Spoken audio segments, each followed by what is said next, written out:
Thank you, thank you, thank you. Wow, wow, what a beautiful place. So nice to be here.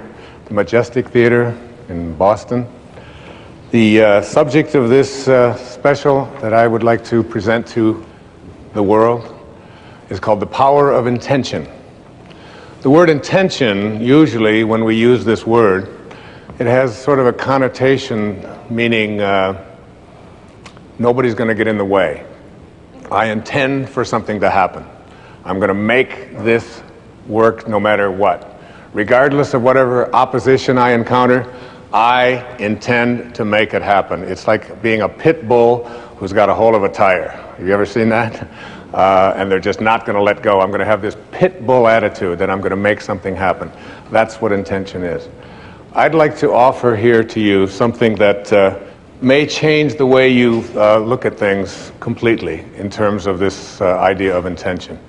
Rather than thinking of intention as something that you are going to do, because the implication behind that is that this is the ego. This is the ego at work, and the part of me that says, I am going to make it happen. I've come to a place in my life now at the age of 63 where I finally realized that I don't write the books, that there's an energy that is working through me, whether you call it source or God or spirit. It doesn't make any difference what you call it. But this energy that is working builds all the bridges and writes all the books and delivers all the speeches. When I was standing back there waiting for the introduction to come out and to begin this program, the words were running through my mind from something I read years ago in A Course in Miracles. It said, if you knew who walked beside you at all times on this path that you have chosen, you could never experience fear or doubt again. If you had this knowing that there was a source, that there was something that was available to you that is responsible for all of it. And in the writing of The Power of Intention, I remember sitting down to start this book on a specific day, happened to have been Pearl Harbor Day, December the 7th.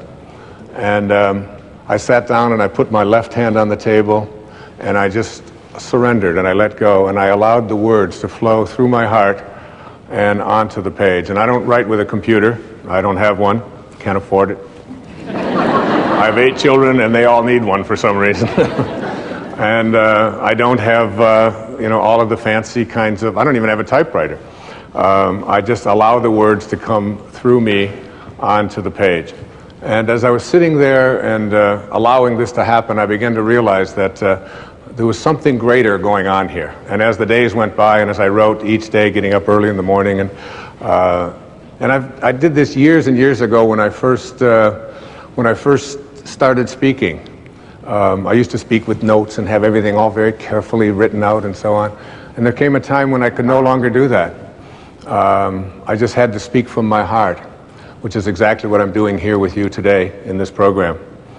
And when you surrender to this, when you begin to allow this force in the universe to work through you, you begin to realize that everything that shows up here in this world shows up from a source, from a place, from an energy, from a field, whatever you want to call it, and that we and these sort of piddly little egos of ours that believe that we're so important, and whether I get it done right or whether I don't, or whether I get it done on time, or whether he does it or she does it or whatever, all of these details become almost something that occupy too much of the energy of our lives. And when you learn to surrender and to let go and to realize that intention isn't necessarily something that I do, but something that I connect to.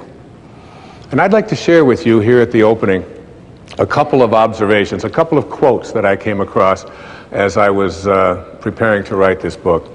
The first of these quotes is from a person who's been a very powerful and important influence in my life. His name was Carlos Castaneda. And Castaneda, particularly in his later books, in his book The Fire from Within and The Power of Silence and The Active Side of Infinity, he spoke about intention not as something that we do, but as something that we connect to. I included this particular observation of Castaneda's in the writing of The Power of Intention because it was this particular quote that really inspired me to write this book and to produce this program and to be here with you today. And as like everything else in my life, I almost feel as if I'm no longer the one in charge. I don't even know how it was handed to me. Somebody just, and when I read the words, I had them laminated and I wrote them out and I carried them around with me and ultimately knew I was going to write a book about them, about this idea, and I was going to produce a program about it. And here's what the quote says. In the universe, there is an unmeasurable, indescribable force which those who live of the source, in quotes, of the source, and of the source means sorcerer. Now, not sorcerer in the word, when we think of sorcerer, we think of witches and incantations and all kinds of hocus pocus and so on. That's not what the word sorcerer means. It means of the source, those who live of the source. In the universe, there is an unmeasurable and indescribable force which those who live of the source call intention. And that absolutely everything that exists in the entire cosmos is attached to intent by a connecting link. And then he goes on to say, sorcerers are not only concerned with understanding and explaining that connecting link, but they are especially concerned with cleansing it of the numbing effects brought about by all of the concerns of living at ordinary levels of consciousness. Very important and powerful words to consider. Think of it like this, that everything in this universe was intended here, including you, including every mosquito and every palm tree and every avocado and all of the Rocky Mountains and the oceans, that everything that shows up in the material world emanates from a source. And this source can be thought of as that which intends things into the material world. And the question here today isn't whether or not you are going to be connected to it, because you couldn't be listening to this program. You couldn't be processing what I'm saying here if you weren't connected to this field. This field beats your heart. This field of energy grows your fingernails and grows everybody else's fingernails. I used to say it grows your hair, but I've become a little suspicious of that, you know. But it animates all life. Now, this is one observation, that intention is what I'd like you to think of when I think about the power of intention. Intention isn't about whether you're going to connect to it. You're already connected to it. The question is, how rusty, how corroded, how dirty is the link between you and this field of intention? And sorcerers are those who are concerned with cleansing this connecting link so that you become more and more in rapport with, or in harmony with, this field of intention. And the more you're in harmony with this field of intention, the more you are able to do all that this field of intention is able to do. You are able to create miracles. You are able to heal yourself. You are able to attract into your life the abundance that has been missing. You are able to find the right people and have them show up exactly on time. Because that's how the universal source from which all things and all people originated, that's how it works. And what we're going to be doing here today in this program is looking at how to get that link back to intention and to not only be connected to it, but to always be ready to keep that connecting link clean, uncorroded. I came across another quote. Now, Castaneda is considered by many to be a metaphysician, if you will, an anthropologist who got into the world of sorcery and higher consciousness through what we call like spiritual literature and so on.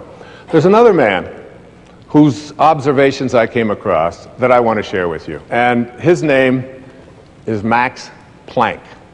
Now, you may be saying, who is Max Planck? Max Planck was given the Nobel Prize in Physics many years ago in Stockholm for his work on the atom. He, along with Einstein, was considered to be one of the greatest scientific minds on the planet. Now, these are the people who need hardcore data. They don't want to hear about hocus pocus and sorcerers and connecting to intention and all of these kind of things. It has to be something they can measure, they can see. These are the people who are what we call operating out of the left brain. And that is not in any way a criticism. It's something that allows us to make great scientific explorations and advances, of course, as people. And the study of the atom is something that can be used not only to make atomic bombs, but it can also be used to power all of the needs that we have on the planet for energy if it were put into the proper context. So, here's what Max Planck had to say. As he accepted the Nobel Prize, these were his words. As a man who has devoted his whole life to the most clear-headed science, to the study of matter, I can tell you, as the result of my research about atoms, this much. There is no matter as such. All matter originates and exists only by virtue of a force which brings the particle of an atom to vibration and holds this most minute solar system of the atom together. We must assume, now listen to a greatest scientist on the planet, we must assume behind this force the existence of a conscious and intelligent mind. This mind is the matrix of all matter. Now, that is very, very powerful evidence. One of the things that really intrigues me is this idea, and I heard it many, many years ago. I'm not even sure of the original source where I heard it, but it goes like this. When you change the way you look at things, the things you look at change. Albert Einstein once observed that you have the most fundamental and major decision that you have to make in your life is this. Do I live in a friendly or a hostile universe? Which is it? Is it a universe that is filled with hostility and anger and people wanting to hate each other and people wanting to kill each other? Is that what you see? Because when you see the world that way, that's exactly what you will create for yourself in your life. This is from great scientific minds. And the interesting thing is that this is not just a clever play on words, that when you change the way you look at things, the things you look at change. It's actually a very scientific thing, and I'm going to show you that in just a moment. I'd like you to imagine the following scene. You're in your house. You've got your car keys in your hand. The lights go out. Power failure. You can't see a thing. You stumble around in your living room and you drop your keys. And you look around for a moment and you realize that you're never going to find them in the dark. But you look outside and you notice that the street lights are on. So in your mind, a light bulb goes off. I'm not going to sit around here in the dark and grope around looking for my keys when there's a light on outside. I'm going to go out here under the street light and I'm going to look for my keys. Why are you laughing? This makes a lot of sense. So you're out here and you're groping around and you're looking for your keys and you're looking and looking and your neighbor comes along and says, "What happened, Wayne?" "Well, I dropped my keys." "Oh, I'll help you look for them." And the two of us are now down here looking for our keys. And looking, finally he says to me, "Excuse me, but where did you drop your keys?" "Well, I dropped them in the house." He said, "You mean to tell me that you dropped your keys in the house and you're looking for them out here in the streetlight? Doesn't make any sense." And I said, "Well, it doesn't make any sense to grope around in the dark when there's light out here." Now you laugh and you think how silly that is, but isn't that exactly what we do when we have a problem, a difficulty, a struggle that is located inside and we're looking for the solution outside? someplace outside of ourselves. It would be like going to the doctor and telling him all of your symptoms, and the doctor says, oh boy, you've got a lot of symptoms. And he starts writing out prescriptions. You need a prescription for this symptom, you need a prescription for that symptom, and finally he gets this 4 or 5, and you go to walk out, and you say, well, I'd like my prescriptions. He said, no, I'll give this one to your mother-in-law, and I'll give this one to your neighbor, and I'll give this one to your daughter, and I'll give this one to your father. I mean, you're the one with the struggles and with the difficulties, and expecting somebody else to change or something outside of you to get better in order for you to make your life work at this level that I'm calling intention is something you have to really take a hard look at. It's in here.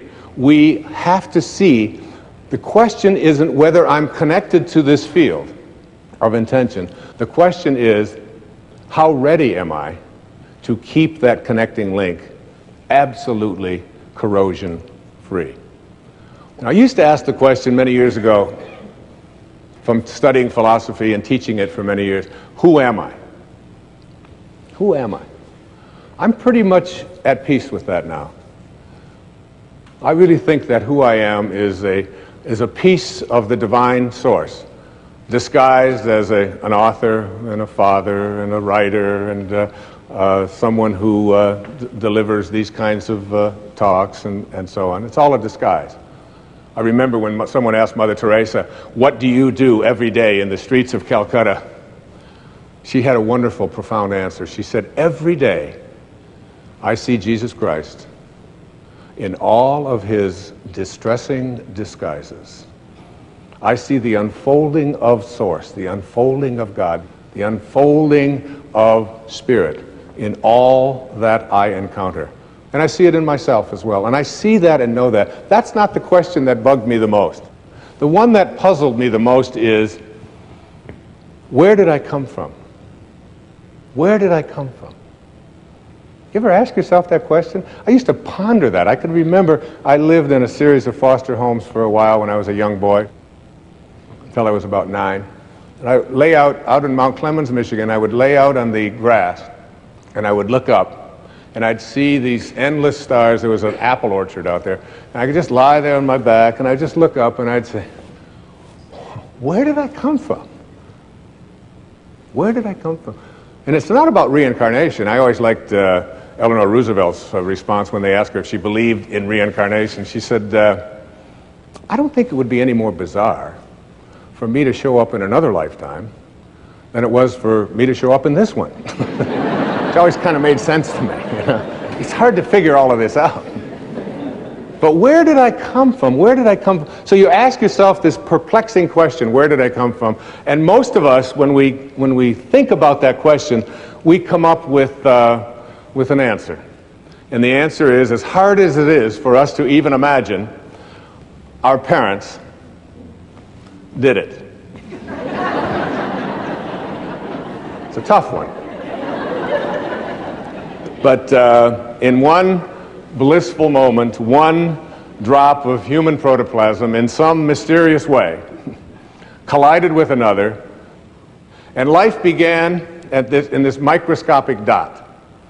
Now, I can remember years ago, we had 4 children in 7 years. And my teenage daughter, Stephanie, at that time, she had to take on a lot of the helping responsibilities around the house when these babies just kept showing up. And we found out that we were going to have another child. Another mysterious thing happened, and another child was on its way. And my wife and I flipped a coin to decide who would tell Stephanie. And I lost. So I cornered her one day when she was in a really good mood. And I said, honey, you're not going to believe this, but we're going to have another baby. Oh, that's great. And her hands went. Instant pose. This is it. This foot here, this one out here. That's terrific. I said, well, it really is. I said, and you should probably be glad that we didn't have the same attitude that you have when we found out about you. She said, yes, but how do you think it feels? I said, well, why don't you tell me? She said, no, Dad, how do you think it feels to be the only kid in junior high school who has parents who like to do it?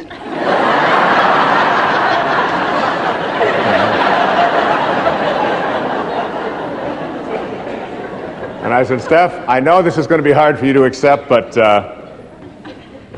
Grandma and Grandpa do it. That is just sick. That's all I got. Off soon, she's storming out of there. Huh? So when we think about where we come from, that sort of is the place that we get to in our hearts. But just go back to that moment for a second and understand that, remember what I said earlier, when you change the way you look at things, the things you look at change. Just keep that idea in mind. Because if you go back to the time of your absolute beginning into the material world, you know that there was a microscopic dot. And this microscopic dot included everything that you needed for this physical journey. And you can't even see it with a microscope. It's just too mysterious and too mystical to even contemplate, isn't it? That something as tiny as you could get 1,000,000 of them on the head of a pin contains everything that you needed for this physical journey. Everything. Your birth was in there. The shape of your eye is in there. Your height is in there. The color of your skin is in there. I hold a hair up on the pillow and I say, and I've had this experience several million times. What held it in yesterday? And you must ask that question, like, what held them up yesterday, don't you? Or why was it black yesterday and it's gray today? Where did that one come from, or whatever? And all of these changes are in this microscopic dot. So what I'd like to do just for a few seconds here is to go back to take the microscopic dot that is your beginnings, in which there's a future pole that is created every face and every body and everything in here and everyone out there watching today. In that one instant miraculous moment, everything that you needed for this physical journey was in there. Too hard to comprehend, you just accept it. So now we take the dot and we look at the dot and we say, let's find the origin of the dot that began me. And you put it under a microscope and you turn up the magnification, and what you see as you turn up this magnification is you see molecules. And inside of those molecules are mostly particles, and these particles are all flitting about, and there's mostly just empty spaces in there. And you take one of these particles out, and we call them atoms. And you put this atom, looking for your source, looking for where you began, and you put it under another atomic microscope, turn up the magnification even stronger, and what do you discover as you turn up the magnification? You discover that it's just more empty spaces and more particles with new names. Protons, electrons, neutrons, croutons, whatever you want to call them, right? We memorized them in junior high school, right? So you take one of these electrons and you're just looking for your source. Where did I come from? You turn up the magnification on this electron microscope, and what do you see? More spaces and more particles, all flitting about, a dance, this huge dance. And you take one of those and you turn up the magnification, and what you have are new particles with new names called quarks. We're now looking at quantum physics, the study of the behavior of matter at the tiniest levels, and we're just looking for our source. So finally we take one of those quarks, and these quarks are really weird. My friend Deepak Chopra has often said to me, Wayne, he said, quantum physics is not only stranger than you think it is, it's stranger than you can think. Because you take a tiny little subatomic particle and observe it, and the fact is that the nature of your observing changes what you're observing. If you look at it in a certain way, it becomes one thing. If you turn away, it becomes something else. It's truly a scientific fact that when you change the way you look at things, the things you look at change. And now you take this tiny little subatomic particle, and you take it and you put it in a particle accelerator, and you rev up the speed of these things and collide them at 250,000 miles per hour. You collide them, you open up the particle accelerator looking for your source, and guess what's in there? Nothing. No thing. that the dot that began you originated from a field of energy that has no boundaries, no beginnings, no ends. It's infinite. It's an infinite potential. And the question that I have for you is, if you can get this, that you didn't begin with that particle, because particles themselves do not create more particles. St. Paul put it this way in the New Testament: that which is seen hath not come from that which doth appear. They talked a little strange in those days, huh? What that means is that everything that we see in the material world doesn't originate in the material world. It's the Spirit that gives life. The flesh counts for nothing. If the shape of your eye can be in an energy field that has no boundaries, no form, no materialness to it, why not the shape of your life? Why not everything that you are destined to become? Why can't that be a part of this energy field as well? That you showed up here from a field that I call intention. And that beautiful globe that is here to my left, to your right, is what I am going to call, for the rest of this program, I am going to call this the source from which we all originated. That every particle that shows up on this planet, and that's what Max Planck said, and that's what Carlos Castaneda said, and that's what every metaphysician said, that's what all of the great spiritual teachings on this planet say, that our source is spirit. It is something other than the physical. And if you had a set of magical binoculars, and you could look at that field, what I'm going to describe in this program is what that field would look like. And my suggestion to you here is this: that you are going to, if you want to understand intention and the power of intention, it means suspending your ego, the part of you that believes that you are separate from this source, because that's where all of our problems originated, all of our struggles, even our illnesses. This is a source of well-being. Everything that emanates from this source emanates from a field of well-being. It looks like something. It sounds like something. One of the things that it sounds like, I took from one of the great spiritual traditions in the universe. It's from the Bhagavad Gita, what is called the Hindu holy book, the Song of the Lord. But you can look in any spiritual tradition, whether it's Christianity, whether it's Judaism, whether it's Zoroastrianism or whatever, and basically they all say the same thing. If this source that we call God or soul or spirit, if it could speak, this is what it would sound like. And then later on, I'm going to talk to you about what it looks like. What does it look like? I am the source of all material and spiritual worlds. Everything emanates from me. That's what it sounds like. Everything emanates from me. So that means you. And that's why the words, with God all things are possible, means that when you find in your heart a way to reconnect to this, and remember what I talked about in those opening quotes, that this field of intention is a field that is only corroded because we take on something that separates us from the source. And that is called the ego. And the ego is really nothing more than an idea that we carry around. It's the source of virtually all of our problems. The only difficulty is you can't check into a hospital. Like if you got an appendix problem, you check in, get an appendectomy. There's no place that I know of that gives egoectomies. It would be nice, but it doesn't work that way. So that what you want to do is figure out a way to get rid of this idea that who I am is separate from this. And this is your source. And when you reconnect to your source, live in harmony with your source, you are connecting to the field of intention. And when you're with this field of intention, everything that this field of intention from which all material worlds emanate, everything that it can do You can do because you are it and it is you. The problems that we have is we've come to a place where we believe that we are separate from it. And so we start to believe that I am what I do. And I am what I have. And I am separate from everybody else.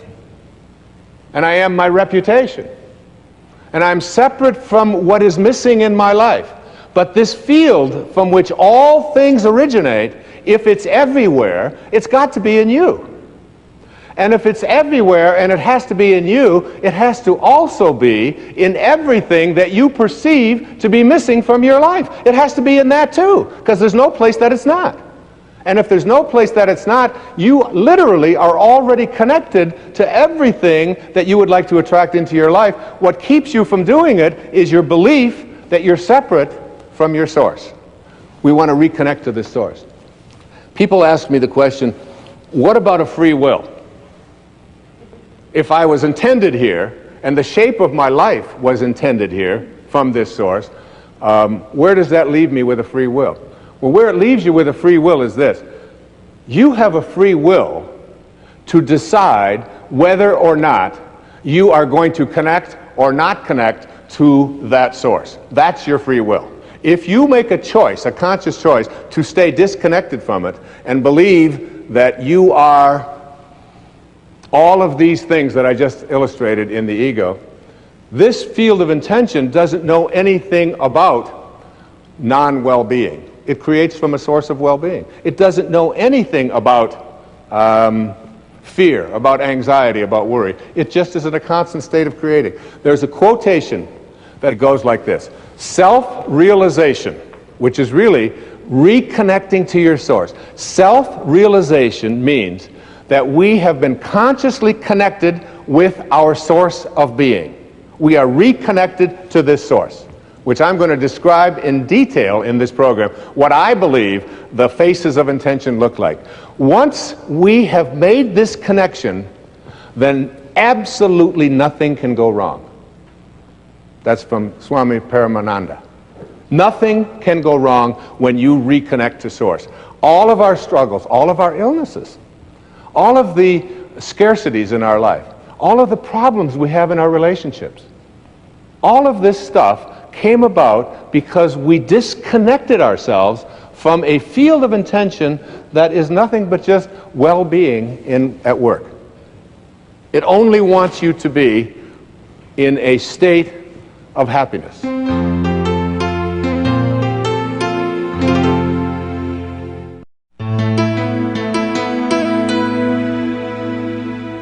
I said in a book that I wrote many years ago called Gifts from Icus, there is no way to happiness.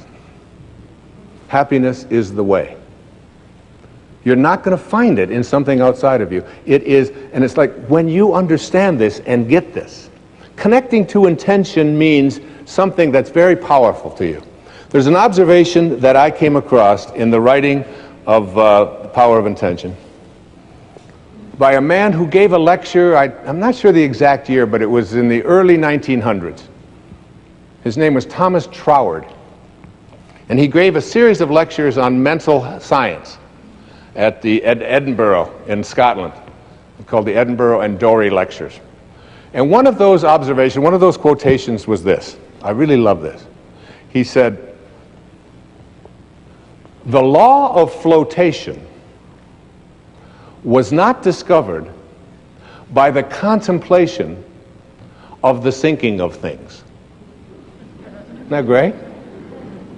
Imagine yourself trying to figure out, what he made an observation that before about the 15th or 16th centuries, all of the ships in the world were made out of wood. And why do you think they made ships out of wood for so many centuries? Because when you put wood in water, what happens?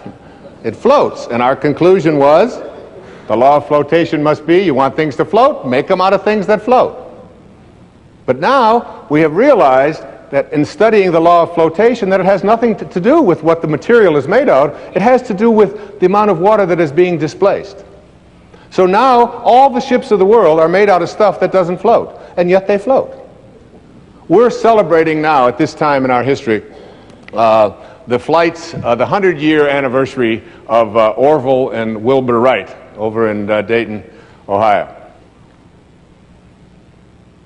Imagine the law of flight being discovered by two brothers contemplating the staying on the ground of things. So what we want to do is figure out a way to reconnect ourselves to surrounding ourselves with this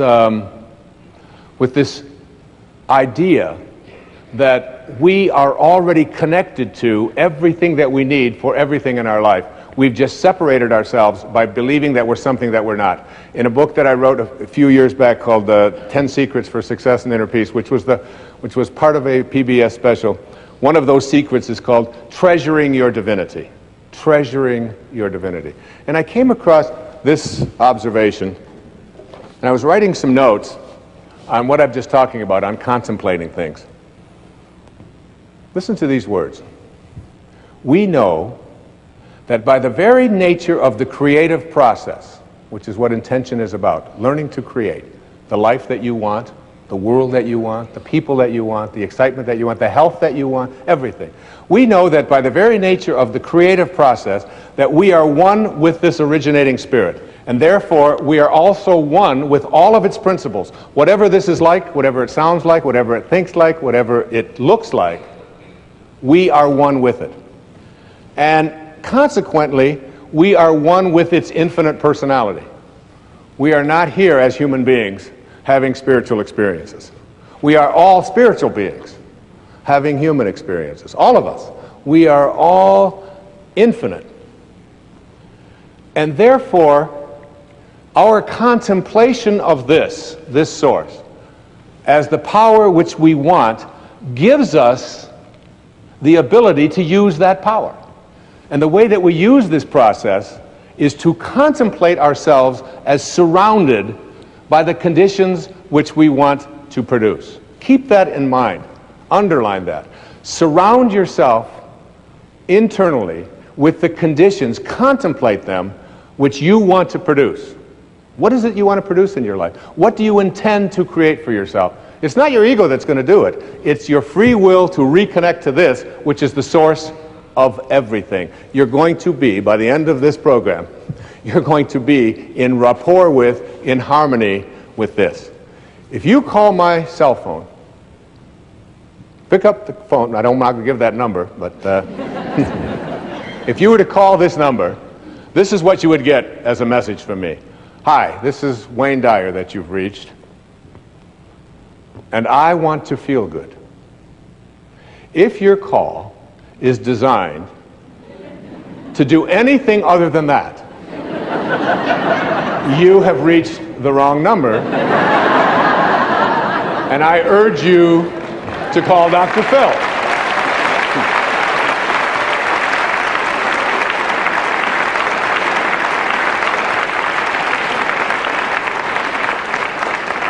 But feeling good is perhaps the most important thing that I can talk to you about here in cleaning up this link.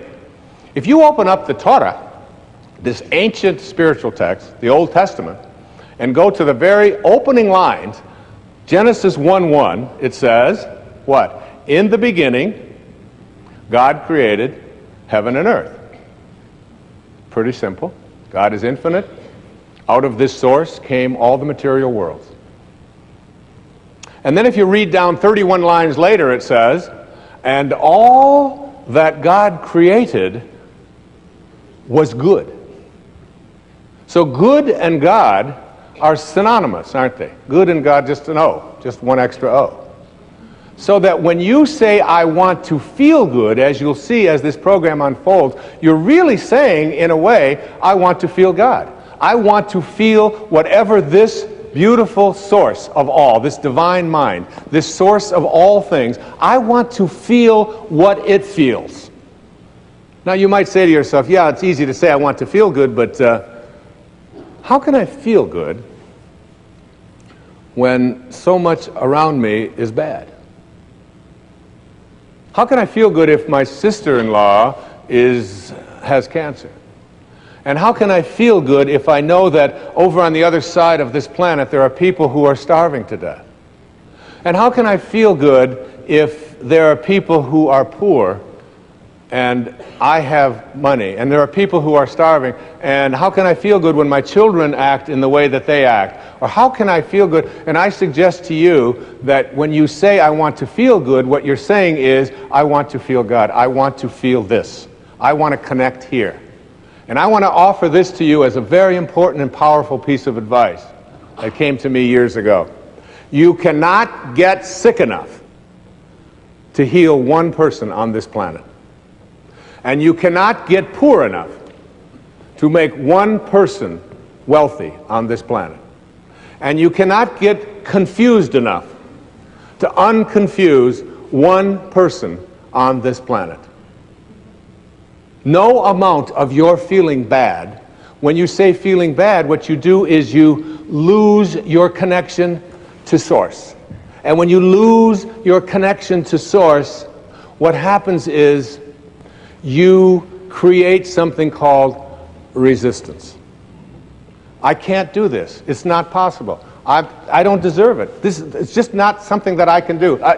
And when you create this kind of resistance, you have emotions. And these emotions become sadness, fear, worry, anxiety. And what I'd like to offer you is a way for you to use these emotions that you are experiencing at any time in your life and use them as a system, as a barometer, as a guidance system to say to yourself, what kinds of thoughts am I having that are keeping me from being in rapport with this field of intention? And at any moment that you're not feeling good, you are attracting exactly the opposite of what it is that you would like to attract into your life.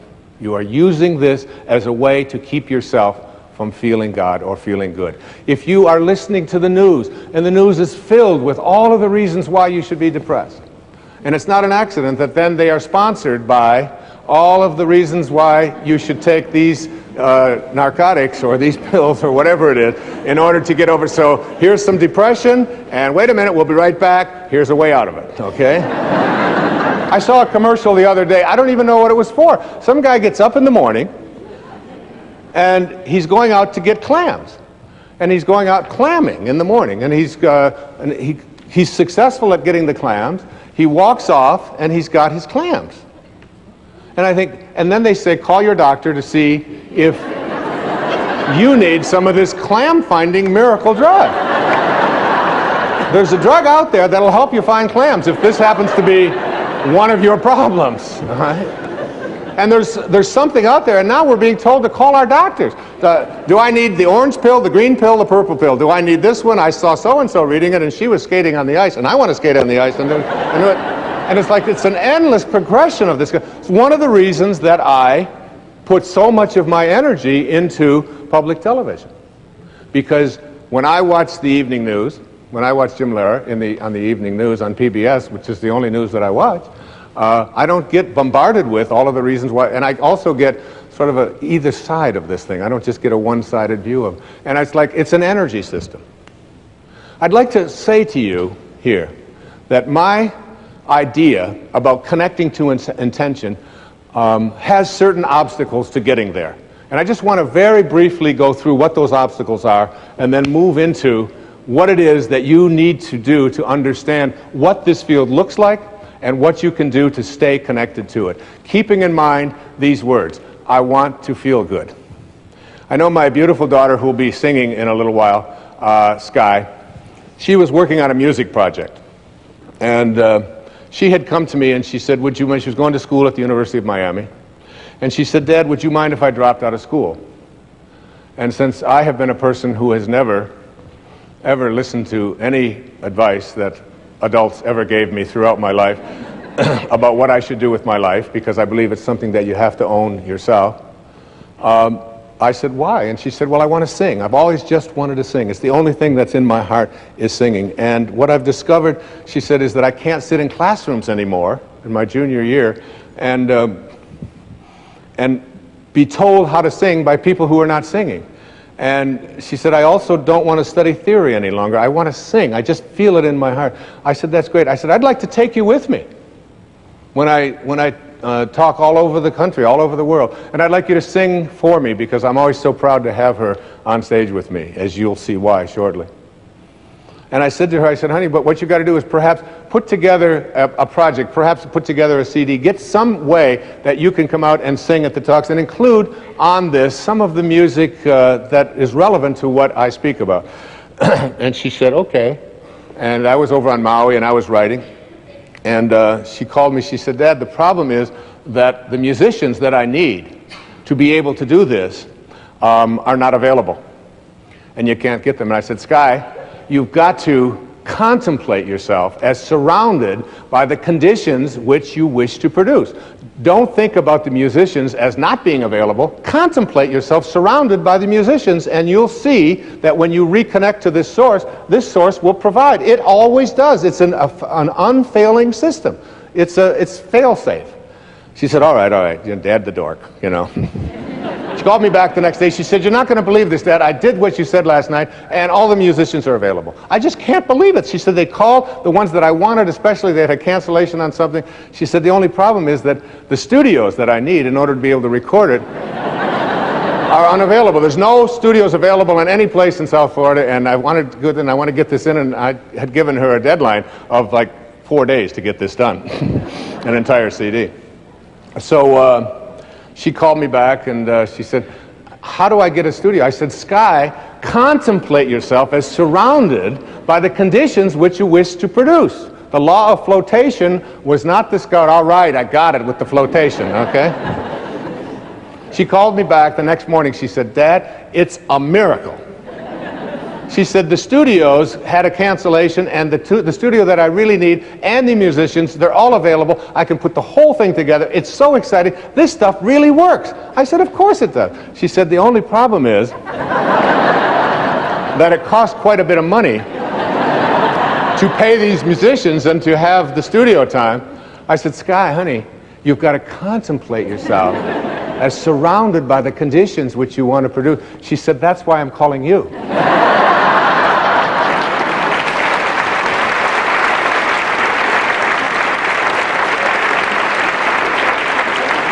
And I said, but honey, I want to feel good.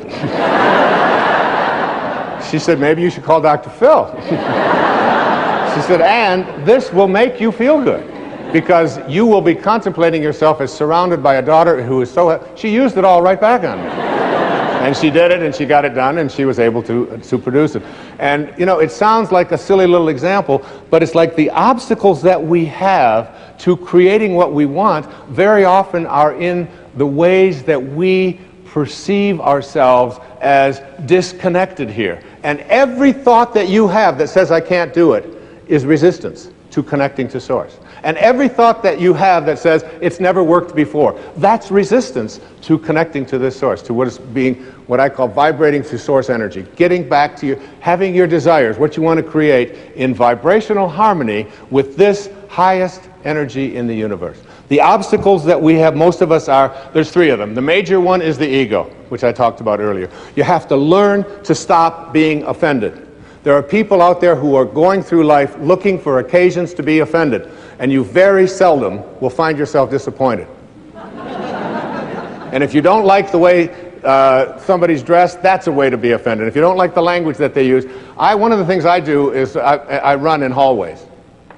When I'm traveling on the road, because I like to do my running every day, but I don't like to, if it's very cold or very hot, I don't like to have to carry a lot. So I just carry a pair of shorts, and I run up and down the hallway like this. I run here and I run up and down, and I get an hour of running out there in the hallways of hotels. Now there are people behind the doors very often who don't anticipate a sweaty man in running on the hallway. And there are times when the doors will open and I'll be running and I'll hear someone walk by. What is that guy doing? What's wrong with him? Doesn't he know that there's a track? This isn't the place. And he's using my experience out here as a reason to be offended. And he's still on the way down. He's yelling at his wife about the fact that I shouldn't be there. Oftentimes goes home, kicks the cat, whatever it is, because... But one day I was running, and there's a different view of it as well. It's very interesting. Because I was running in the hallway one time, and the door opened, and a woman had to be 92, 93 years old. So it was in Little Rock, Arkansas. And she opened up the door, and I was running right past her. She had a little walker. She said, "Young man."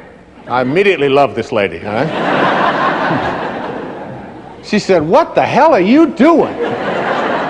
I said, well, ma'am, I said, and I stopped, I was running in place. I said, I just like to get my heart rate going up there. It's really good. And I didn't want to go outside because it's very hot out there today. She said, you got that much energy this time of the morning to be out there running? I said, yes, ma'am. She said, why don't you come on into this room with me for a little while? Now, there's a woman who had a great sense of humor. With the same, she wasn't looking for an occasion to be offended. How many times do you find yourself doing that? Or stopping yourself from feeling superior, or from needing to be right, or from needing to win, or from needing more, or to achieve, or to be concerned with your reputation. All of these have nothing to do with source energy. All of that has to do with this identity that you've taken on that says, I am, all of these accomplishments are what I do. That's one. The second of these obstacles is what I call the energy of your life. Everything in the universe has energy. Everything. That's why I promote a book so powerfully called Power versus Force by David Hawkins, a medical doctor out in Sedona, Arizona, where he talks about the thoughts that we have and how you can use kinesthesiology. You can just use muscle tests to determine whether something works or doesn't work for you, and whether it's strong or not. And every thought that you have, and he has compartmentalized all of these different thoughts. And it's like he even suggested that the music that we listen to has energy in it. The photographs that we have hanging in our home, the prayers that we have, and the television shows that we watch. There is very low energy out there. The average child in America has already seen 12,000 murders, simulated murders, in his living room on cable and commercial television before his 14th birthday. Imagine. 12,000 simulated murders. You never see that on public television. That's why I'm here doing this for public television. Because it's a place where you are not allowed to send that kind of energy out. So my son, I was over on Maui, and we were there for the summer, and all of a sudden I hear this crazy music playing throughout the whole place. And it's some kind of gangster thing and wanting to kill people and loud swearing and all of this. I said, Sands, what is this? What are you listening to? He said, Dad, it's really cool, man. This is rap. This is really, it's like 16, I said, go get the CD. And this is something that I read in Power versus Force. He said, what do you mean? I said, go get the CD. Now, he's a big, strong, 16-year-old strapping kid, 6 foot tall, very muscular, a lot of testosterone. And so he brings the CD in, and he said, what do you want me to do with this? I said, well, set it on the table and take that banana. And I had some bananas there. I said, take that organic banana, place it next to your heart, put your arm out, and what I'd like you to do is resist me as hard as you can with that banana next to your heart. And he did, and I put 2 fingers on, I couldn't budge his arm. I said, now take that CD and put that next to your heart. He took the CD with the energy in it. As hard as this is to imagine for yourself, you can try this in your own work. And he held that next to him, and he became powerless to my 2 fingers pushing down on his arm. The energy weakened him. The energy of the foods that we eat, the shows that we watch, the people that we surround ourselves with. Even most of you know that I'm a camel. And a camel is an animal that starts out every morning on his knees, and he goes to bed every night on his knees, and he can go 24 hours without a drink. And that's something that I do every day.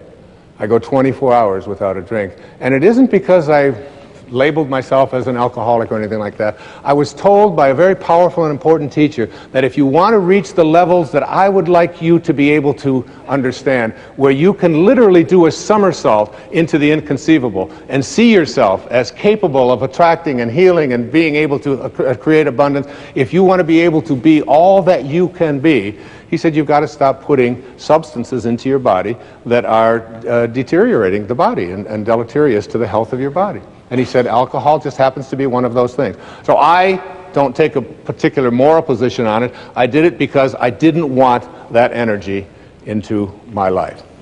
So look at the energy of your life, the places that you accumulate, the friends that you have, the people that find fault with what you're doing. Look at all of the way, even a simple little thing like feng shui, which is a Chinese form of how you arrange the furniture It's so cool. But I've got a lady who works with me over in Maui, and every time I go away, she'll come back and she'll have this thing moved over here and this thing over there, and I'll say, but I like this here. This is where I shave. No. The feng shui of that isn't quite right, and you don't want to have a red next to you. I just listen to her. My place is one of the most pleasant and beautiful places. Of course, having it on the ocean has a lot to do with it as well. But I believe that energy is in everything. Change the energy of your life and reconnect to the energy of spirit. Spiritual energy is healing energy. Spiritual energy, as you'll see, is the energy of abundance.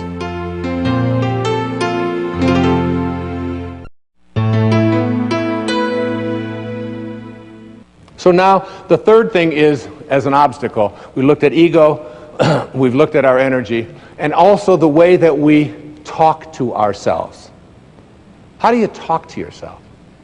If you think, here's one of my favorite quotes, the creative source in your life, here it is right here, this creative source.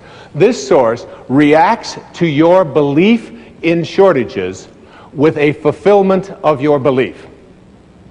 If you believe there's shortages out there and you can't attract them into your life, now this is a source that is unlimited abundance. It just is a constant state of creating. It's always creating, okay? So it doesn't know anything about shortages. If you come to this source with a belief that there are shortages in terms of your life, it will fulfill your belief. If you believe that you can't be healed, that it's just impossible for you to be healed, if you believe you can't be happy, if you believe that you have to be miserable, if you believe that you can't attract the right person, if you've got something that you want to fund, some project that you want to fund, and you can't get it funded, and you come to this source with a belief in shortages, it will fulfill your belief. It only knows how to be. Remember what I said earlier. You are at one with this, and you are also at one with all of its principles. And you have to contemplate yourself as connected to, in harmony with, in rapport with this. It's like there's a game that's been on television for years. It's called the match game. And this match game is it's a fun little game to watch because you get people who you really think know each other, and they say something and they try to match it up. You want to get into a match game yourself. And the match game you want to be into is one in which you match up with this source. You're going to always try to be matched up with that. What I'm asking you to do in this program, and in understanding intention and the power of intention, I'm asking you to see yourself at every moment of your life when you're having a thought, when things aren't working, when you're not feeling well, when the right people aren't there. You could say something to yourself. I heard people say this, I tell people always, think from the end. Think from the end. So I was talking to a man one day down in where I work out in the gym, and I said to him, he's been sick, he's got nose running, he's got, Snoopy's running out of his nose, he's got, it's disgusting. And I said, how long have you been sick, Marty? You will never believe this answer. He said, in 3 weeks, it'll be a month.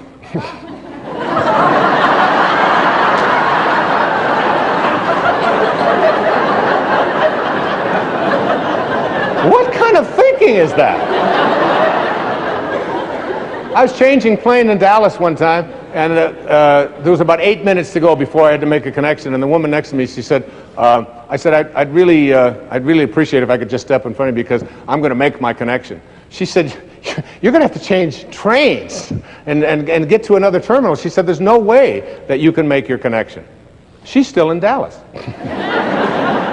I think from the end. I see myself as already connected to that which I want to attract into my life. And if it doesn't work out for some reason, I don't use blame, I don't get anger, I just simply say to myself, this is the way it is supposed to be. And I'm at peace with it.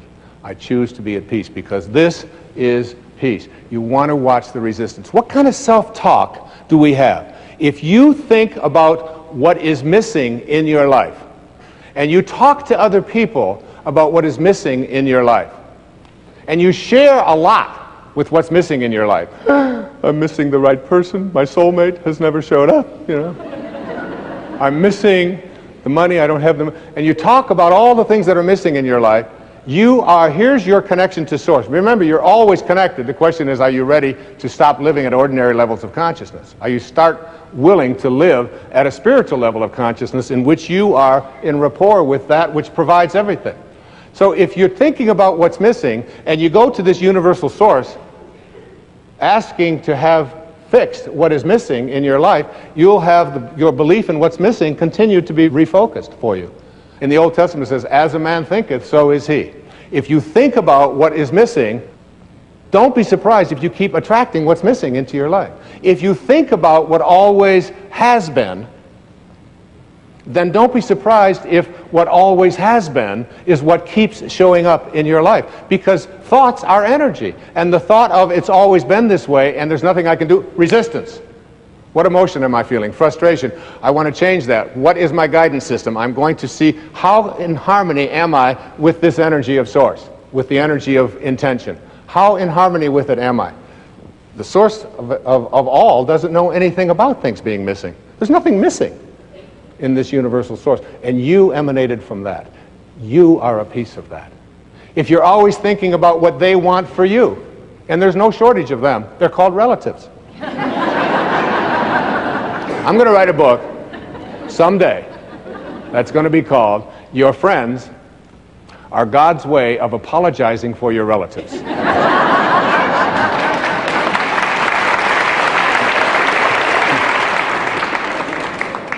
Why? Because, by the way, I gave this same talk to your relatives and they applauded even louder. Okay? Because a friend is someone before whom you can think aloud. A friend is not someone who makes demands on you and tells you what you should be doing or what you shouldn't be doing. There are very often, because we believe that we're related to people, we have talk, and then what happens with us is that we start talking to other people about what they want for us. And we despise what they want for us. We get angry at them for even wanting that for us, and then we get surprised when what they want for us keeps showing up. See, self-actualizing people, Abraham Maslow once said, the difference between self-actualizing people, the highest functioning people, and everybody else is that self-actualizing people must be what they can be. Self-actualizing people must be what they can be. What can you be? What can you be? And I'd like to suggest to you that if you look, I'm going to take a pair of magical binoculars now. And I'm going to take these binoculars, and I'm just going to assume that I am now looking through these magical binoculars at my source, where I came from. The question I asked at the very beginning, where did I come from? The answer to that is, I came from a field of energy, and a particle was formed out of that field that became everything I needed for this physical journey. My birth and my death were all in there. My height, the color of my skin, the hair falling out, all of the things that are taking place in this physical body were all handled there. But they were also handled before that source hit the world of material. And when I shift and understand that what I came from, what I'm looking for here, I'm looking to see, what does it look like? What does this look like? I call these in the book, in The Power of Intention, I call them the faces of intention. The 7 faces of intention.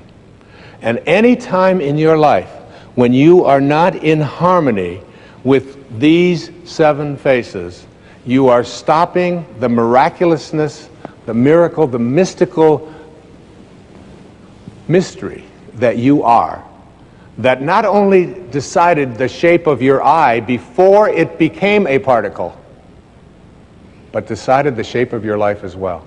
You came here from a field of energy that has no limits. The first of these 7 faces is called the face of creativity or creation. And I suggest to you that there's an intention, and intention is one of the chapters here. It is my intention to live my life on purpose. Here is the source. So beautiful. This is where I emanated from. And this source is always creating. And you, as a being who has emanated from that but has taken on an ego, has what I call summoning power or pulling power. You can pull from this source and be what it is, or you can have resistance to it. How much summoning power do you have? How much of this source are you able to summon?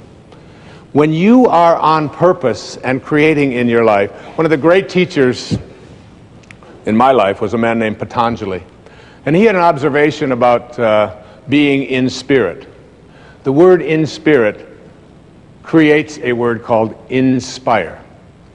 And Patanjali put it this way. He said, when you are inspired, in spirit, when you are inspired by some great purpose, some extraordinary project, all of your thoughts break their bonds.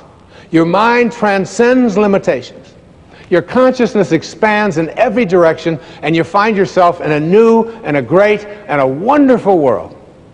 And then he said something so powerful. He said, dormant forces, like forces that you didn't think were accessible to you, dormant forces, faculties, and talents come alive. And you discover yourself to be a greater person by far than you ever dreamed yourself to be. Those words bring tears to my eyes. They're so powerful. When you are inspired, when you are in spirit. When you're in spirit, you are creating. When you are creating, everything is working. My teacher in India one time, Nisargadatta Maharaj, said, when he was asked the question, there's wars going on in Pakistan, there's people having difficulties here, there's people dying, there's starvation. How can you say that I can heal myself, and how can you be at peace when you see all of this going around? And you know what he said to his devotee? He said, in my world, nothing ever goes wrong. What a powerful idea that is. You can't get sick enough to heal those people who are sick around you. You can't get poor enough to take care of the lack of abundance in so many people's lives. The only thing you can do to help that, as I'll be talking about a little later, is to connect to this. You know, when I was 19 years old, I joined the Navy right after high school in 1958. And I was going overseas to connect to my ship after having gone to school. And I was standing at the dock boarding a ship called the USS Vega, which is a refrigerator ship, which was taking me across the Pacific Ocean in 29 days to meet the USS Ranger, an aircraft carrier, at that time the largest ship in the world, and I was assigned to it. And it was docked in a place called Yokosuka, Japan. And I took a boat, this refrigerator boat, over to Sasebo in southern Japan, got on a train, 19 years old, and was going to catch my boat 29 days later. 19-year-old kid. And as I got on the boat, never having been on such an adventure before, my Uncle Bill, who was a school teacher in Hayward, California, one of my heroes, one of the reasons why I'm here today is because of my Uncle Bill Volek, he handed me a book. And it was a collection of short stories by a man named Leo Tolstoy. He said to me, as he handed it to me, he said, read The Death of Ivan Ilyich by Leo Tolstoy. And The Death of Ivan Ilyich is a story of a man very, very quickly who was a judge in Moscow. And he went back and forth every day to work, and he hated his work, and he hated his life, and he hated his wife. And he hated everything about what he was doing. And he got to the end of his life, and he was lying on his deathbed, and he looked up at his wife, who was holding his hands, and he looked into her eyes. And I was 19 when I read this, and it still gives me goose flesh. He said to her as he died, what if my whole life has been wrong? And I took out a pad of paper and I wrote down my first of my 10 secrets for success in inner peace. And I started a journal at that time, and it said, Dear Wayne, don't die with your music still in you. Don't die with your music still in you. I would suggest to you, if you are not creating, and if you wonder what your purpose is, and so many people wonder, what is my purpose? And they talk to, I don't know what my purpose is. You know what that is? Your thoughts about your purpose are your purpose trying to reconnect to you. Like if you want to quit smoking, and people say, oh, it's such a hard thing to do. Well, of course, that's resistance. And then, you know, who wants to do hard things when easy things like smoking are available? But if you, and people say, well, I've been thinking about it. I said, keep thinking about it. Just keep thinking. You want to lose weight? Keep thinking about it. Put your attention on it. Surround yourself with those kind of thoughts, because the thinking about it process is a part of your connecting to it. Eventually, you will connect to it and you will begin to act upon what those thoughts are. But you got to start by thinking about it. And the ultimate purpose you can have in your life, I used to have a jacket that I hung on my closet door. And the jacket had all of the pockets ripped off. I took a razor blade to all the pockets, because someone had once said to me that the last jacket you wear doesn't need any pockets. So, because you're not taking anything with you in your pockets, all right? So every time I'd walk into my closet and I'd look at this tattered jacket with no pockets in it, it was a reminder, you're going to have to wear a jacket someday that doesn't need any pockets, all right? And so what do you do with your life? Your life is like a parenthesis in eternity. You show up from an infinite source, you materialize, you're a particle, everything you needed for this life is in it, and then you close parentheses. What can you do with your life? You can't take anything with you. You came from nowhere, N-O-W-H-E-R-E. You show up in now here, N-O-W-H-E-R-E. It's all the same, just a question of a little spacing. And where do you think you're going? Back to, you ain't going nowhere. You're going nowhere. From nowhere to now here to nowhere, it's all the same. The only thing you can do with your life is give it away. When people say to me, what is it that I can do with my life? What is my purpose? My answer is always the same. Find a way to be of service. Find a way, whatever it is. Doesn't matter if you're serving ice cream cones in Alaska. It doesn't matter if you're raising horses in Montana. It doesn't make any difference whether. I had a woman come to me one time who wanted to adopt a child in Moldova. I had to look it up. Moldova. She saw this little face on a program on one of the stations there. I think it was on a PBS station, and she couldn't get that face out of her. She became on purpose. She began to live her life on purpose. She went to Moldova and brought home her little son. And it's like, whatever it is, when you are of service, if you're giving your life away, and if you don't know how to do that, you suspend your ego. You understand that living on purpose means there's no accidents. That you're aligning yourself with purpose. You ignore other people when they tell you what you should be doing. That's what Ivan Illich didn't do. You just ignore it. You don't have to have a fight about it. You can say, thank you for sharing. I appreciate that. It's very helpful. I've never thought of that before. I'll consider that. That's how you handle all conflict. Can I join up with this source energy, or can't I? As soon as you start striking out, you're off of purpose.